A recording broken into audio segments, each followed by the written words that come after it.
Okay, we're on. Welcome to AT&T's teleconference service. Please enter your access code, followed by the pound sign.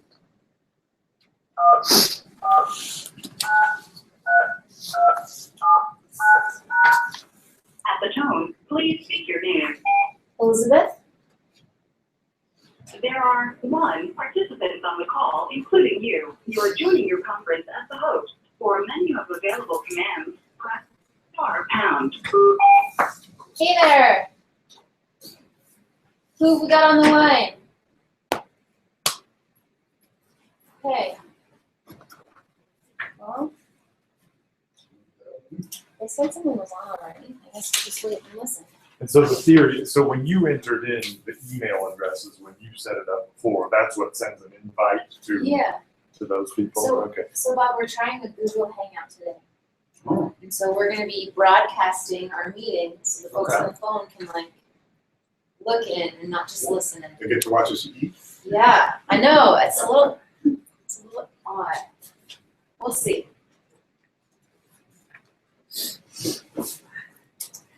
Everyone must be running a touch late today.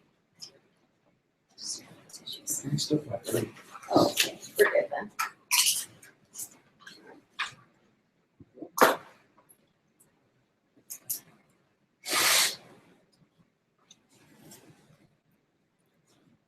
So that's just being Here's sure. our Google Hangout. Better go hang out. We're in. Yeah. And hopefully the folks that join us on the phone have the email link that they can be watching live. And have their own way. Yeah. If it doesn't work, they can just call in like normal. Right? Yeah.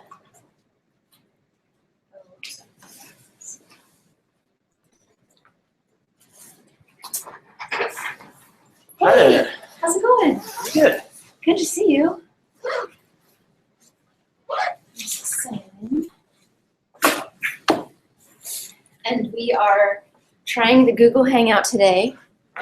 So this will be broadcasted. So the folks on the phone can really be here with us.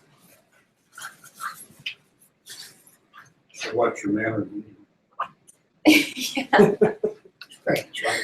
Keep it clean today.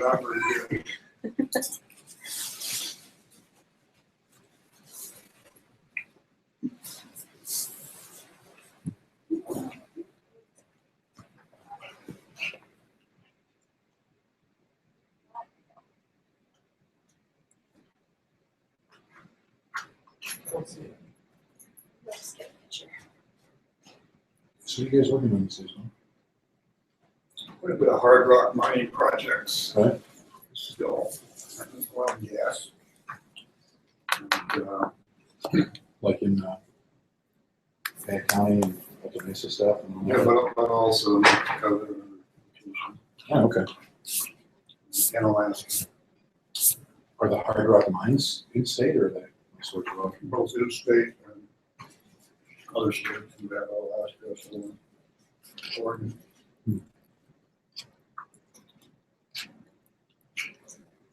I'm actually working with some resort areas. So is it mostly leasing and things like that, or is it litigation? Ski area stuff, litigation right now. It's environmentalists not wanting to cut trees.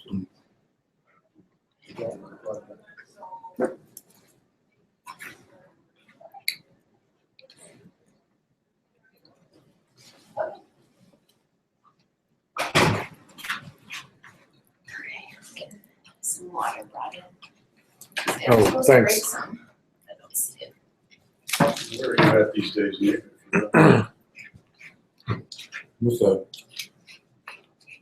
little 5-lawyer firm in downtown called Fisher Ring Hudson.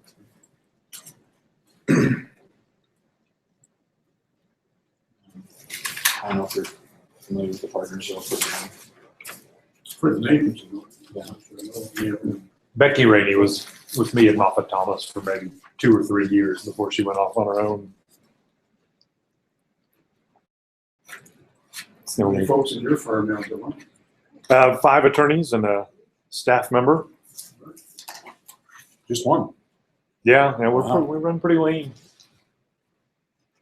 all fairly tech savvy, despite my fumblings here with Google Hangouts. Does that mean that the lawyers are independent or that the staff members overwhelmed?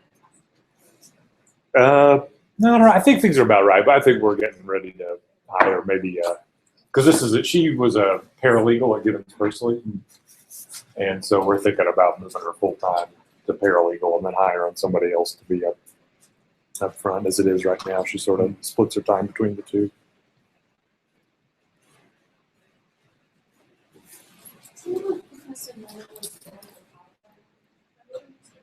Is it 5 members?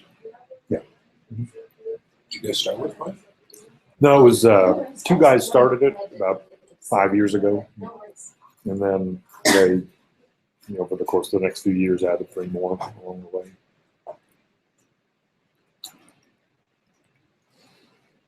Shall I just put them up here, or would you rather? Yeah, this is great. And I can move my stuff here. I'm No, you're fine. like occupying 3/4 of the ledge. Usually there's better supply. I'm gonna have to go. I'll go to the other. Oh, here's a couple of ones. Oh, okay. That'll be good. Is that gonna be? Okay. All right. Is that? And if there's, if you think the third one's necessary? No. No. Okay. Okay. Good.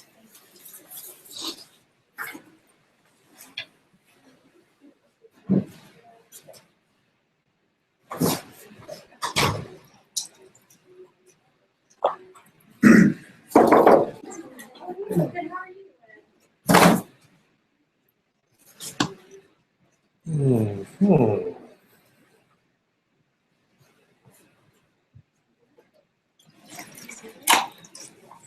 Hello. Hey, how are you, Emmy? Good, thank you. Yourself? Oh, pretty good. Thanks for lining up a presenter today. Yeah.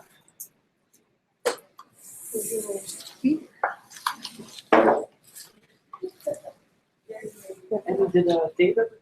Yeah, he's gonna present. Yeah, so we're gonna do Heal Squires. Ah, So we're gonna talk. So he's gonna talk. I got a hold of Devin. did you? Great. Well, I was thinking about it earlier, and then I have a couple little notes, but I think there's really no business to talk about except for maybe go to December meeting, Yeah, right. right? Liz, can you also spend a very brief time helping brainstorm advocate topics, because we have 2 volunteers to write, but and for help on topic Topics? suggestions. Okay. Yeah. And April Pope couldn't call in today, but I think she went to the energy conference and was hoping to share some Oh, right. thoughts. Yeah. So we may have her do that at the beginning in January to kind of transition back to this is what our last meeting was about.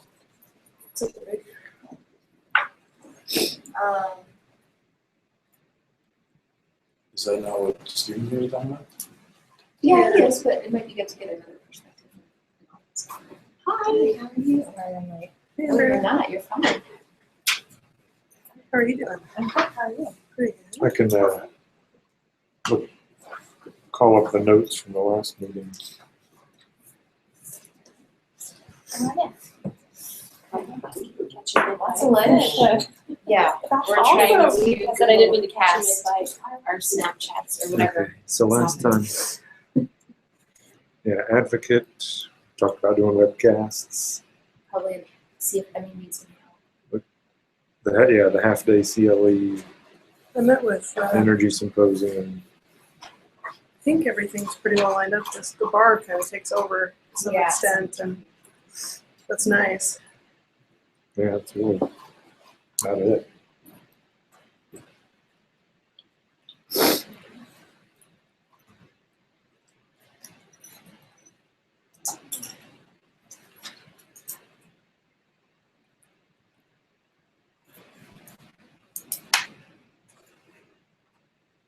There's water up here.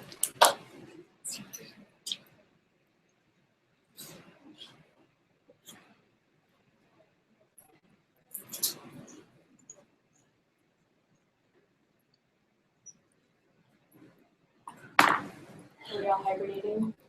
Is that good? Just so quiet. Conservative. We're just all so still. I'm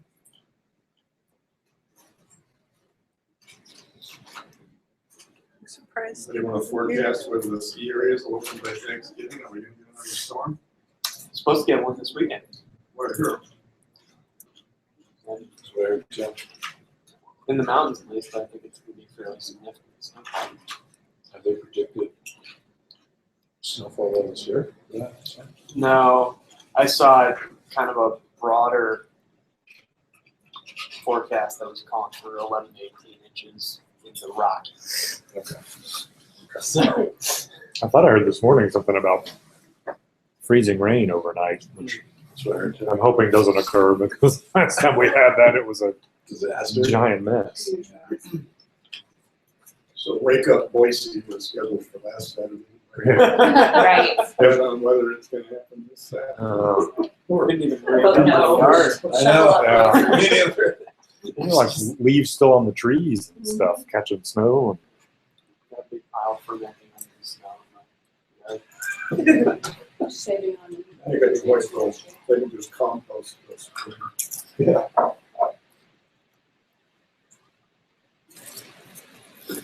I heard Sun Valley is supposed to open Thanksgiving, and the Utah places are opening soon. Bonus says they need 7 or 8 more inches. Oh, nice. Steve wants to know. I am. Awesome.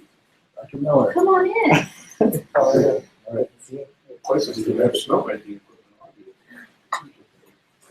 Yeah, have a seat wherever. If you want to grab some lunch, you can do it now or after. And we're just rolling in. We have a few more folks that signed up, so we may give them a few minutes to get here. Yeah, Liz, what did you call it? The Cheerless Burrito? They called it the Naked Burrito Bar. Pretty awesome. So, hope you're all feeling well. You're enjoying. It's gonna be a lot more interesting than I planned. Yeah. Very open group. I can tell. You're allowed to, stay clothed during consumption, please. Fantastic. Yeah. Okay. Yeah, and this is why we're also, broadcasting our meeting today. Our first attempt at a Google Hangout.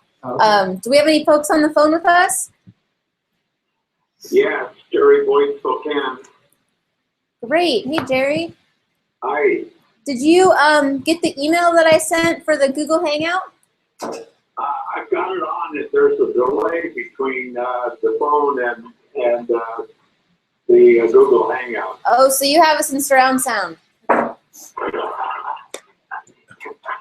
But it takes interpretation. You have to listen carefully. Cool. Okay, great. Well, I guess we can go ahead and get started. Allie couldn't make it today, so Dylan and I are just kind of going to help keep things organized. We have Professor Miller here with us from U of I to talk about the recent energy symposium and its great success. A couple business things to get out of the way before we start. I think we are going to cancel the December meeting, just because things get really busy over the holidays. And so we'll meet up again in January. It sounds like Nick is still looking for some help with advocate topics. Got some people available to write, it sounds like. Yeah, actually, we're looking for one more author and some topic suggestions for 2 authors who have graciously volunteered their time, but would like some help from the group brainstorming topic ideas. So, input from the group. Are there certain topics that you would like to see in the form of an article in the Advocate that you would recommend? And this, I guess, the input would include Professor Miller on this one.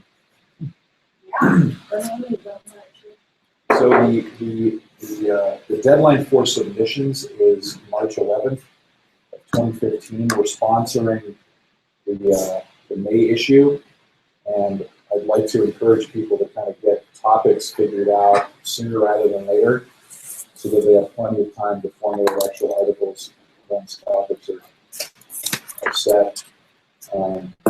So again, anybody who has any ideas about things that they would potentially like to see in advocate article form, please let me know.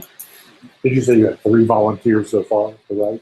We have 4 volunteers so far, but 2 of them have already chosen topics, including you. Right. So, do you remember what topic I chose?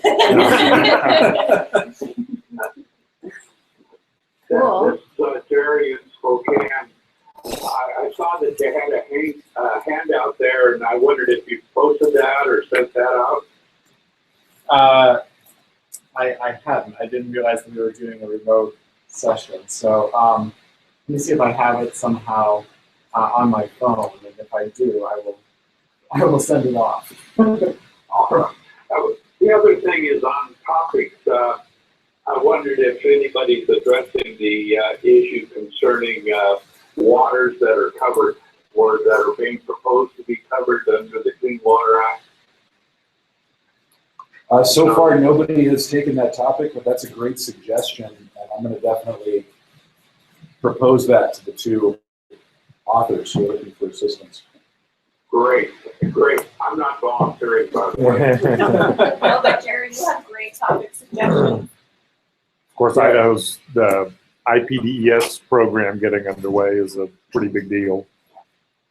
Yeah, I mean, a status update on that would probably be pretty cool too. As long as it doesn't get snatched up by someone from the water law section, because I think they precede us by, or no, they come after. They come after. Oh no, so we have first dibs. All right, okay. Okay, so next, our big news is it sounds like our half-day CLE the planning is progressing well. Emily, do you need any help with that? No, I think it's pretty well lined up. So I met with Mahmood at the Idaho State Bar a couple weeks ago now, and we talked all the details and all the speakers are lined up. So Great. Okay, well, without further ado, welcome to Professor Stephen Miller. We're really excited to hear about how the Energy Symposium went. All right, well, thank you. What I might ask you to do, I apologize, I can't find the handout. We can email you a copy later, Jerry. Yeah, it's actually mostly just the agenda, frankly, and the bios of speakers, but I figured it would be a place for us to start and just talk about what we did. But before I do that, I was wondering if you guys might just be comfortable going around the room and introducing all yourselves. Yeah. I'll start. I'm Dylan Lawrence with Bear and Wardwell, a small firm here in Boise. Cale Becker, solo practitioner here in Boise. Emmy Blades, Deputy Attorney General, Department of Water Resources. Mark Heater, law firm. Macy Brown with Ryan and the Idaho National Commission.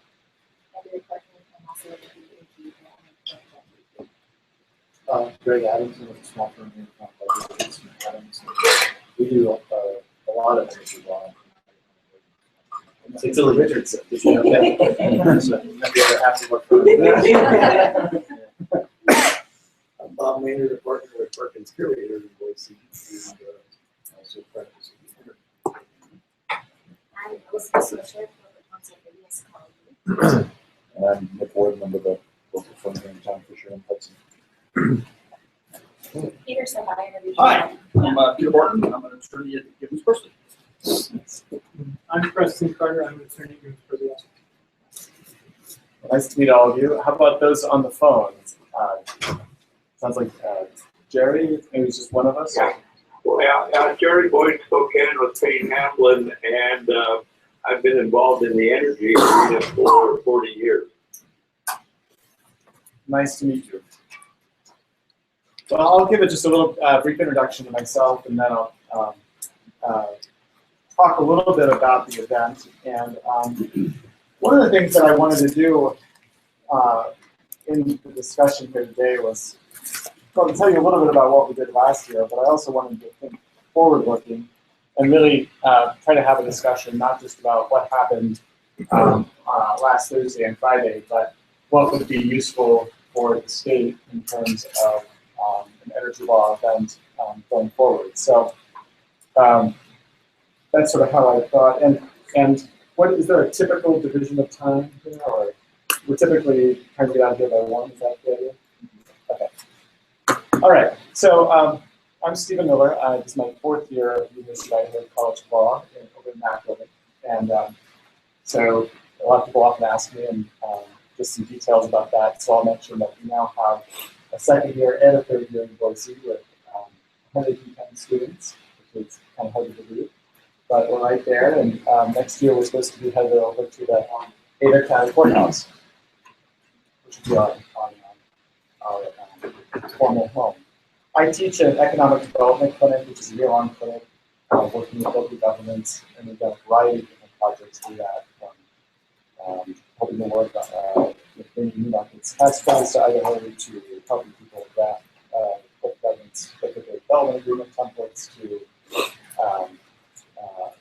documents on various city impact agreements, and on and on. So we've done a really wide variety of stuff through that in terms of the community.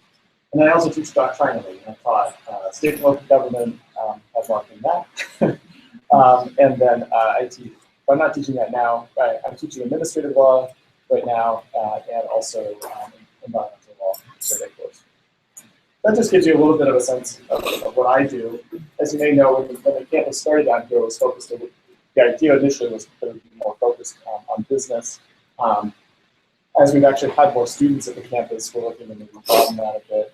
And I'm interested in thinking about what types of environmental or energy type options we might have. So I'm interested in your thoughts and in trying to understand the industry here. I guess I should also mention that prior to becoming a professor, I was in practice in California, Northern California, doing real estate, land use, and environmental law. So, all right, well, enough about me. Let me tell you a little bit about this symposium, and I think it's potentially a pretty neat collaboration, and it's sort of really, I don't want to go too far out on it, but I think it's one of a kind, not just here in Idaho, but potentially throughout the U.S. And even if it's not one of a kind, it's one of the few such partnerships, if they are out there. We got a call.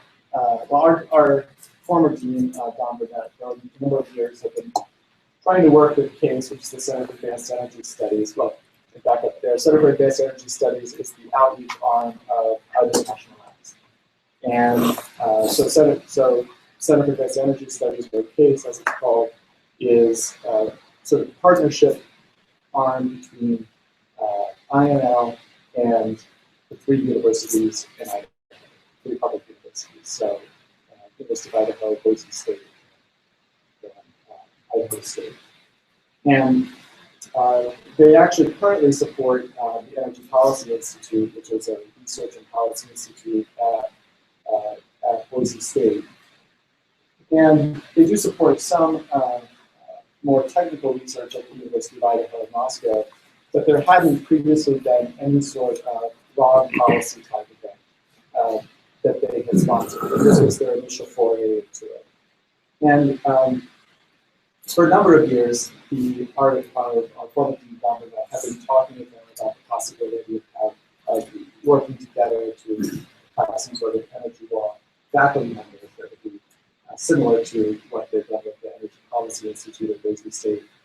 I don't know the status of that. It's above the pay grade, but one thing I do know is that about 8 months ago, I got a call saying that I didn't know that CASE was interested in funding an energy law event, and that I helped put it on. But it was being a junior faculty member, when you get those kinds of calls, it's not so much a review line. It's more, this is your baby, let's roll with it. So, but this was interesting to me. I had done some energy work in California, and this was energy being such a hot topic for this into it. So we have this collaboration between 3 institutions, and took us a while to figure out what we were going to do. Partly because once you start talking about energy, there's so many ways that you can frame the issue, right? And most people that are engaged in energy aren't engaged in energy broadly. They're engaged in one sector of energy. So they're engaged in oil and gas, or they're engaged in renewables, or they do stuff before the PUC. And we had to figure out, well, if we're going to start some sort of event, do we want to try to reach out to just one industry or one sector of the energy industry, and if so, what would that be? And we decided that this being our first event, what we would try to do was to reach out to everyone, which is kind of an impossible thing to do, but that was our idea. And at least try to get everybody to the table for the first event. The part of the rationale of that was that when we initially framed it, it wasn't framed just as a one-time event. We wanted to try to do something long-term. And that's really part of what I want to turn to the discussion here pretty soon, which is what makes sense long-term for energy event in Idaho. The idea that we have framed is that it wouldn't be just purely academic, and it wouldn't be purely just focused on practitioners, that would be sort of a blend of the two. The original notion, formulation we came up with was that there would be a public-facing event every other year, and in intervening years, there would be more sort of a scholars roundtable that would be a small event. And that would sort of meet sort of both of the ideas of having a public discussion, but also sort of a scholars discussion as well. Whether that actually happens or not, that's part of the thing that we're in the throes of, and I'd like to get your comments on what the market needs and repair. As we started going through this and then trying to think about that broad topic, something that would apply to everything, that would get everybody there, we came upon this idea of transmission and transport of energy in the Western US. And really there were sort of three, we wanted to try to break down a bunch of barriers and disciplines. One was the sector discipline, right? You know, the oil and gas people don't talk to the renewables people that often, and sometimes they do, but not that as often as they should. The other thing was that we wanted to think about not just the Western US, but also about Canada.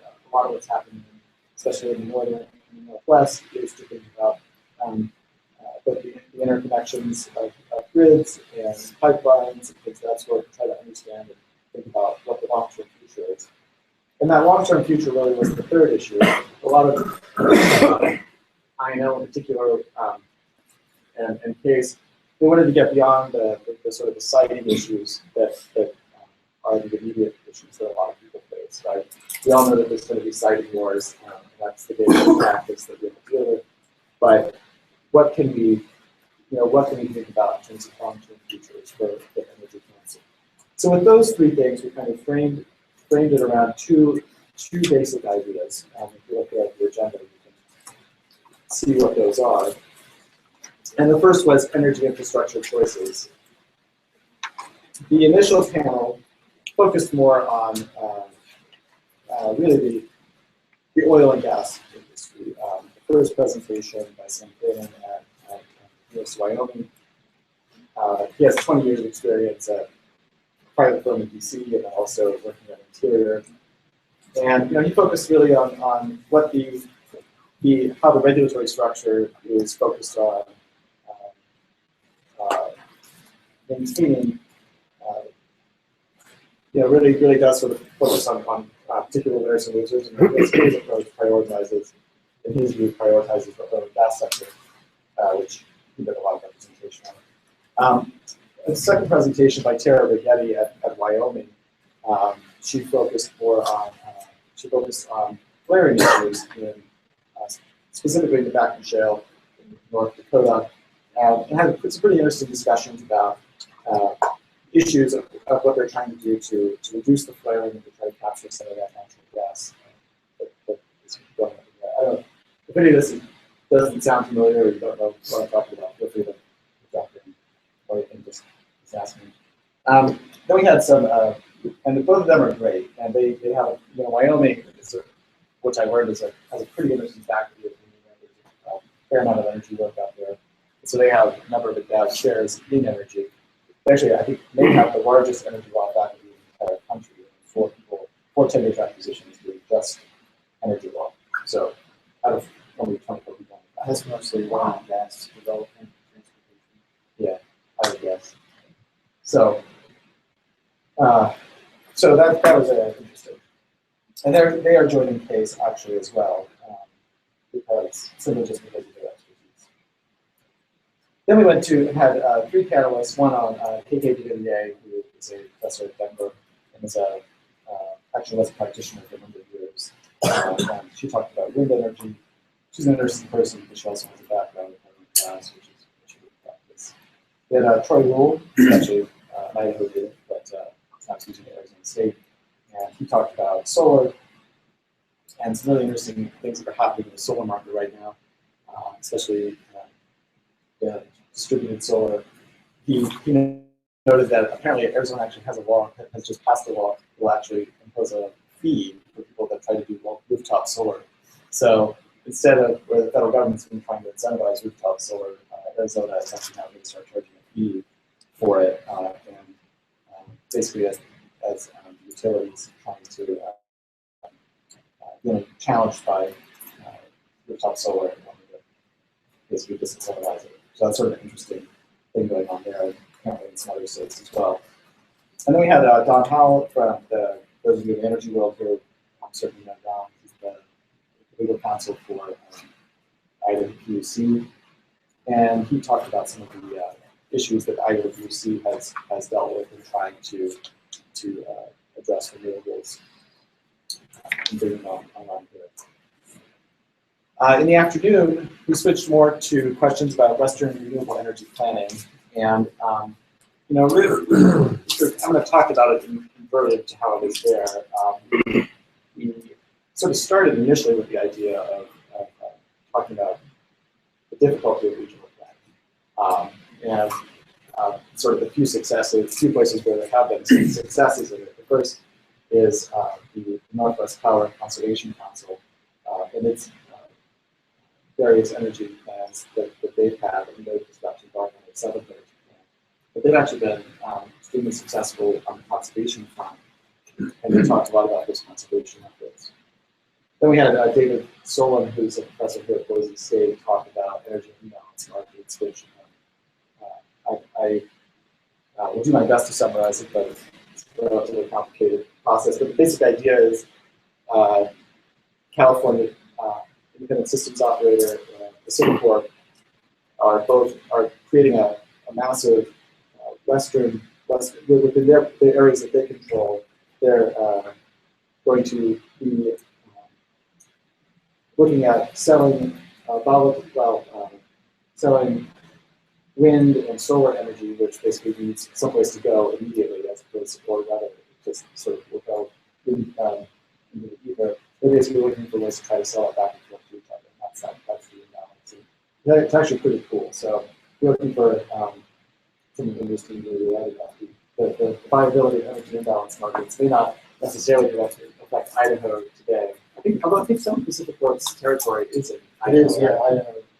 Idaho Falls or eastern, southeastern Idaho, Pacific Corp has some service operating as well. Yeah.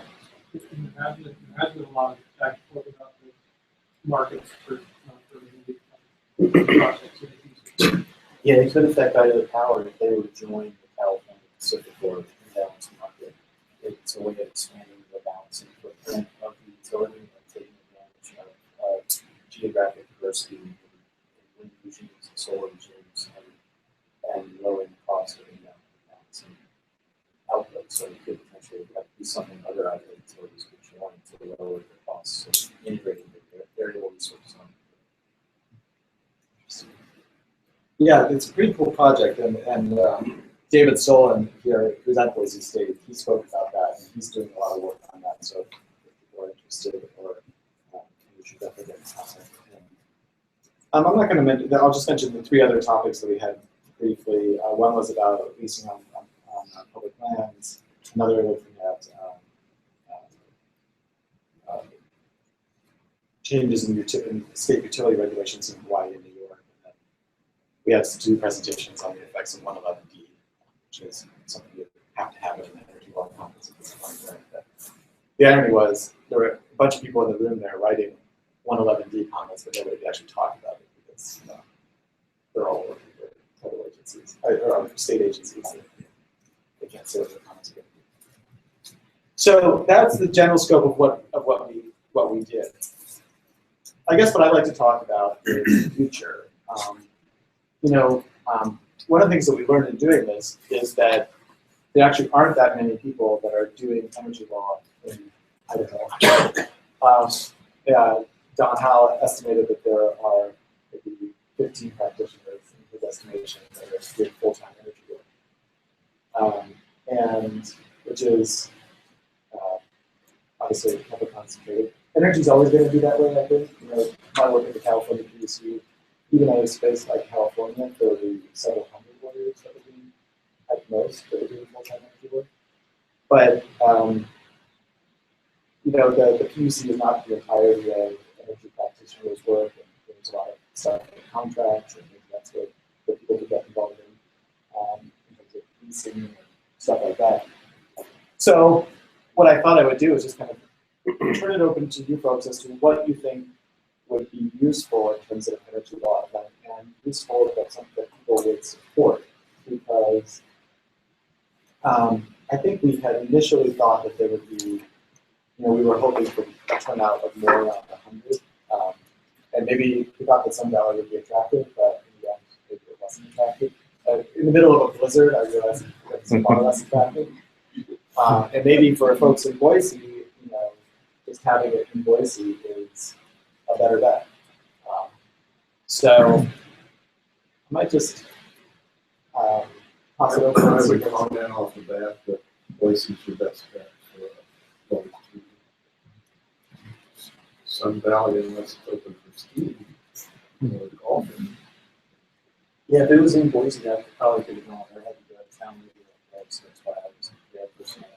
One was said, I would have gone, but I had injury in Boise.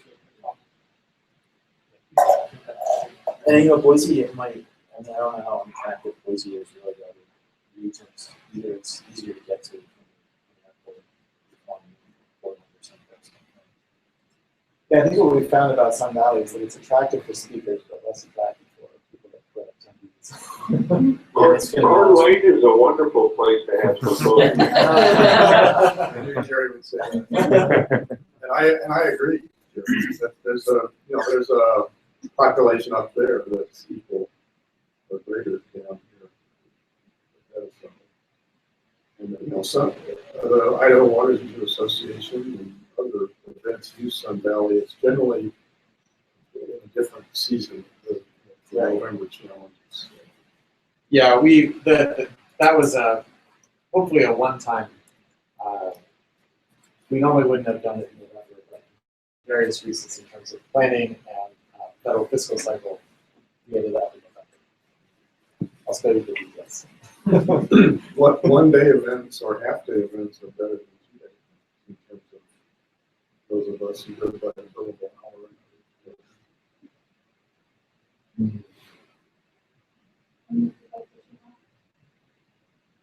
We had a total of about 50 in there, but I think about 20 were going to be practicing attorneys.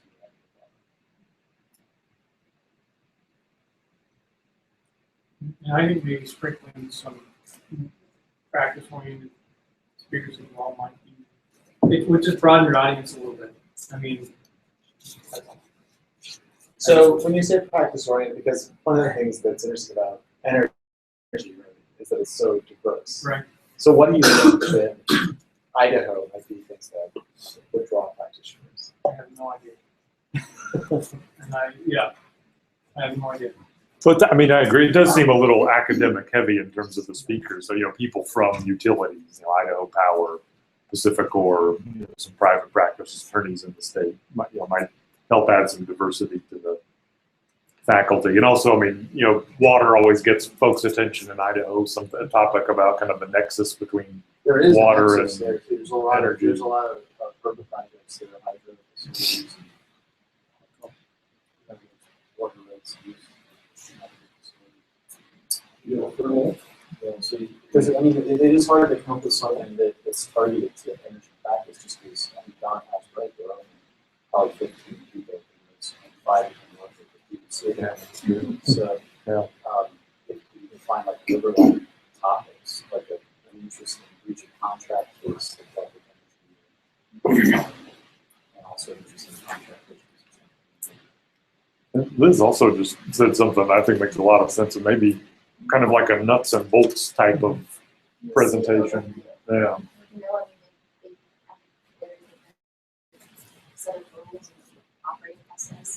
Of course, the 10 people who practice there. Right. Interesting. They would have to Exposing all- skip Well, but that it's- one.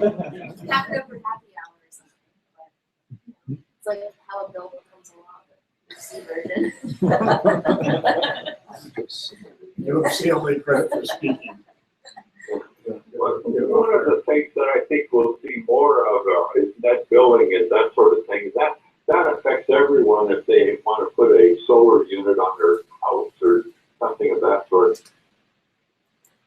Yeah, and that's the Arizona topic you were talking about. Sounds like Yeah, they're Troy charging talked. people for trying to charge them for the fixed cost of the system higher instead of on a volume. That's a big topic. It's a lot Well, there's also financing issues and that sort of thing. like third-party ownership of the products. Third-party ownership on the series of the Storage would be an additional topic. That's a current topic for solar and wind and peak power sources. Is there I know that's big on the tech side. Is there a legal component to that? storage. There are, yeah, with FERC and if there are legal issues, they can come up with regulatory issues. Yeah, depending on what kind of storage you're talking about. Pump hydro or battery or different kinds of storage. There's a big pump storage project being planned in Washington. That I think it's Wahkiakum PV, Public Utility District. It's over 1,000 megawatts. Spend a half day talking about different types of light bulbs too. You've got 3 different kinds of this. And how many people it takes to spin? Various The professionals. Yeah. multidisciplinary topic. Yeah. Well, one interesting thing, right, is, is how much, it is that when we started this discussion with K's, they were interested in sort of a broader, like a regional discussion, right? Sort of going, in particular, some of the directors are really interested in what's happening in Canada, and trying to have that connection, that discussion, bring down people from Canada, we tried to get people from Canada. So I'm guessing one question I have is, how much do you think that there's an interest in having a regional discussion here? Or how might we be able to frame a regional discussion with interested practitioners? Or is it more that most of what's going on here is UC focused and people are pretty much most interested in that, interested in what's happening at the state level? I don't know, I've talked to consultants that have seen regional impacts from the shale field and that sort of thing. But as far as legal work that Idaho lawyers are doing, I haven't seen it. I don't know that I would, but I haven't seen them. But a lot of the infrastructure changes, a lot of the proposed infrastructure expansions in Washington, Oregon, and all that sort of thing is I think mostly on non-lawyers' radar.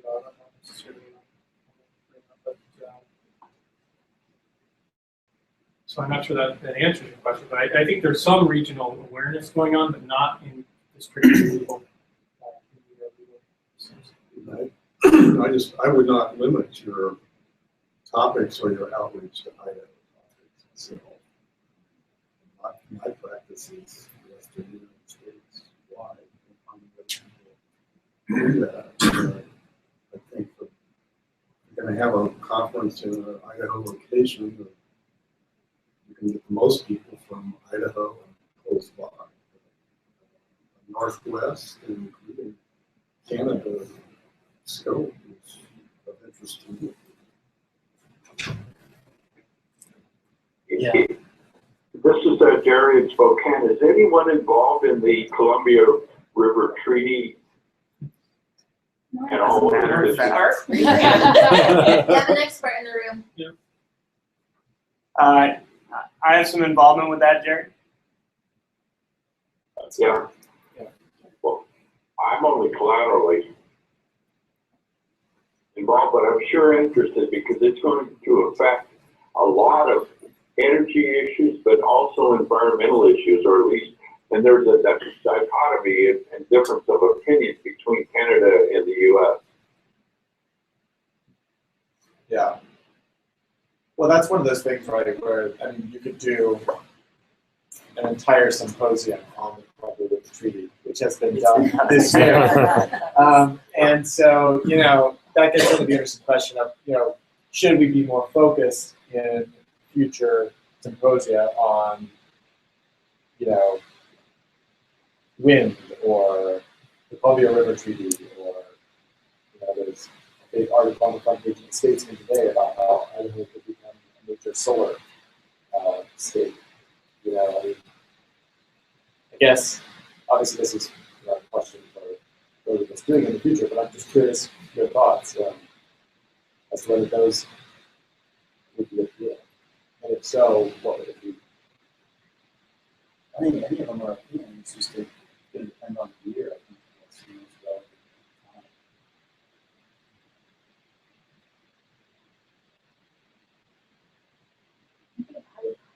time. But too narrow of a focus, especially if you're dealing with practitioners that do it. You're, you know, I'm interested in a variety of things on a different level than in here. Right. But I'd be interested in some of the more practical things. I'm a lawyer. And that's because I work in the teacher's office now. I don't have to go. But I mean, there are things that are broader in perspective that I would be more interested in going with instead of just to a full day on solar, because I might understand one or two of those and then go talk to a consultant for the rest of the time, because I wouldn't be interested in going to that level. For those of you that don't practice in the energy world, is there something or some way that we might frame this that would make it something that you would attend in the future?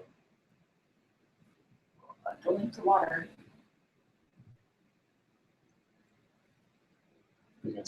Yeah, and I think there's a pretty formidable technical terminology that falls along with energy issues. So kind of a layperson's guide is kind of a good opener.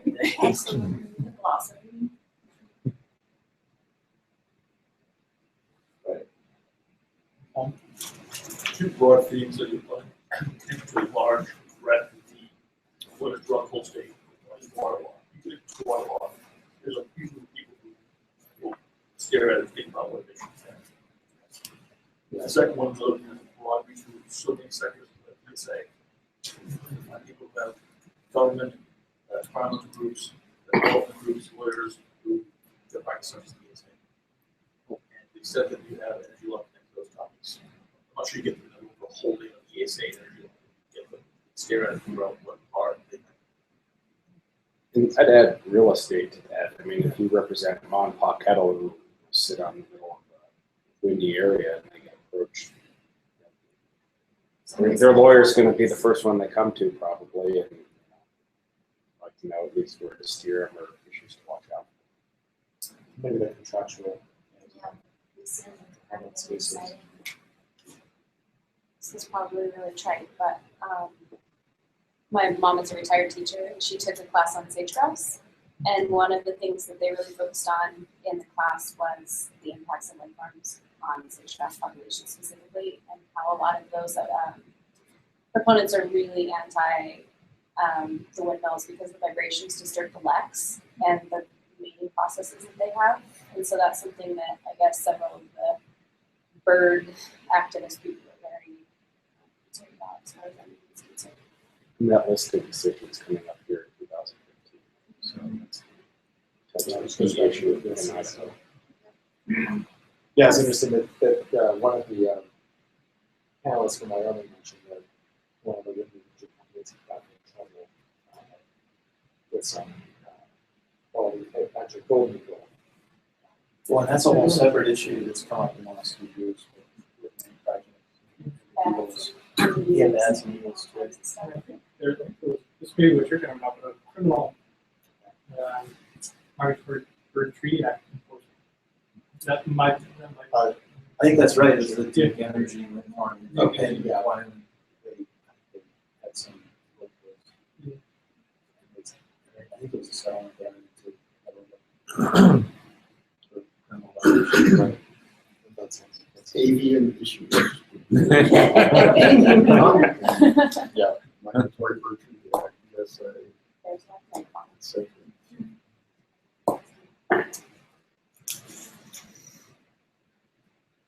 This is Jerry again. Has the EMF issue been put to bed?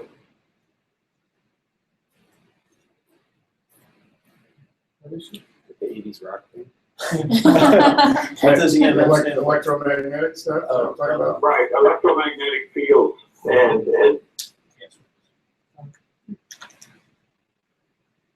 I think the utilities would say yes.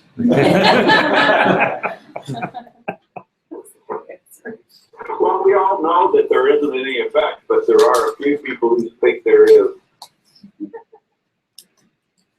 Yeah, well, the other interesting part about putting on this conference was that we had presumed that there would be more people from INL that might attend, but apparently, because of the sequestration, now, even though there might be hundreds or even thousands of people that this might directly relate to, INL typically limits it to only 1 or 2 people that are allowed to attend any event, even if it's sponsored. So that was sort of another interesting component to it. Because, those, if you think about just where in the state is the largest concentration of people doing energy, it's INL. But something I think we would like to in the future be able to do is to have that overlap between the tech side, which they know a ton about, and the lawyers and the policy side. So we'll see what that happens with that. I guess one other thought is, Mark mentioned sort of the understanding the window and that part of it, right? Is there anything else that you can think of that, as far as policy or the tech side of how things get done, that would be useful to understand? And obviously the terminology and stuff, but with some basic description of the technology would be useful. Absolutely, and as would descriptions of the grid. I mean, the grid concept is thrown around, and difficulties in integrating with the grid. And I know we've seen the relatively limited piece of work I've done. It's kind of like you're dealing with the top 6 inches of a mile deep ocean, where you're dealing with the legal side and you understand it, but you don't really understand it, especially grid integration. Yeah, I think it'd be really helpful to have a greater explanation. I know in the past when I did the classes, really drilling down to getting a better visual of how things connect to the grid, or how the companies create the power, or why it has to be absolutely exact and consistent, and how they bring things in, and why they charge others to connect to the grid. And it seems great, but it's not actually super useful at the time they need it to be. And I think all that can be really helpful for people to get kind of illustration in their mind going, to then understand all of these other issues that are coming up based on utilities are I think also the basic economics of the market. And you know, the models that the utilities use for the basis for a lot of these legal challenges are mysterious as well. Computer models? Computer models, The economic models. the economic models, the computer models, even the IRP planning process. And, you know, these things probably can't be covered in depth, but you know, those are some of the mysteries that are out there, even for people such as myself that are trying to figure it out. Right. It's not an easy. Well, that's all very helpful. Well, thank you. Are there any other questions for me or thoughts about how it might be going forward? I guess we're actually thinking that we're going to switch it to the spring, which would have the next event in early spring of 2016. So we're still, it's now about a year and a half away, but that would hopefully avoid some of the weather issues, and also because of the federal fiscal cycle, it makes much more sense to do it in spring for reasons. And is there a replay that's available for? Yes, there is. So we will eventually have it up on our website, and I can send that out to the group, or maybe just send it out to the environmental section in general. And so, yeah, it'll all be up on the web. If you want to see it, you can just send us an email. So I watched it. I'm going to take that step further. The practitioners group, you're going to find one of a couple things. The general practitioner cares about one. What the birth a civic person. We'll also get one high school. So you can bring Boise to say a whole day on part of the topic. You might use it what you did for a while, you can make discussion of that. You may find a large number of practitioners interested in one or two things today. And if one of those you can make that much more too, with a very high incentive that actually connect. Now, it changes the dynamic. I realize one of those people network asking questions. You still will get the chance for the interesting people, real ideas being dispersed. But I think it would be very hard to say my sole goal is to make Idaho practitioners happy.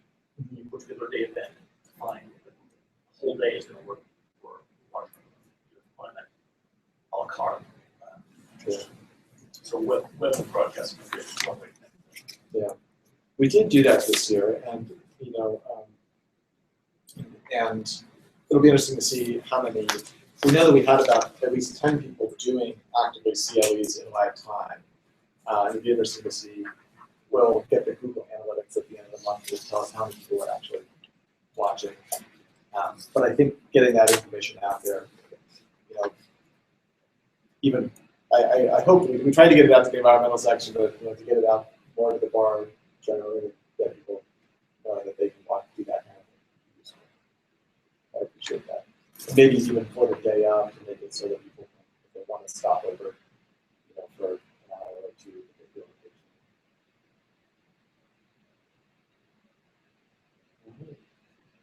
Well, I'm happy to stick around and answer any other questions. But thanks for your thoughts. I hope it was somewhat informative. I mean, but mostly it was useful for me too. It was useful for me also just to get a sense of what's on your mind and how we might be able to make this of more significance for you. So feel free to contact me if you have ideas that come up.